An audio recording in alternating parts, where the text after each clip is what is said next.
Friends जय जगन्नाथ मु आपण मानकर प्रिय स्वप्न आपण मानक आउ एक आनंदर मिनी ब्लॉग को बहुत बहुत स्वागत। आशा करछि आपण माने समस्ते बहुत भल थे।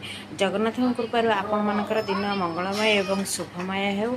आपण मानक एतिक अनुरोध करछि वीडियो को स्किप न करी मूलटू पूरा शेष पर्यंत रुहंतु। रहुछि जय जगन्नाथ। सांग मैंने मो गाधुआ पद ठाकुर पूजा कला डेरी होता से आग चूल्ही लगे भात बसई थी लुगापटा भी सफा करना सफा कर बासन भी सब एकाठी कर माजिबा प्रथम पिठा दुटा करी चाह टे आग नहीं खाई तापर सब स्लाब पर सफा कर सारे गैस को सब ऊपर गैस स्लाब सब पोछापोछि कर तम बारी में आज सजना शाग लगे आणिकी सजना शाग आज भजा होता बारी छचंद्र लगे छचंद्र आलू भजा होता आलू चकटा आ कोलथ रगड़ा आज सब खांटी ओडिया खाद्य आम घर रोषे आपण आज लंच से कौन खाए निश्चय मत कमेंट माध्यम जनइबे लाइक करेंगे शेयर करेंगे पेज को फॉलो करेंगे रोचे यूट्यूब देखुले निश्चय सब्सक्राइब करें रोचे जय जगन्नाथ।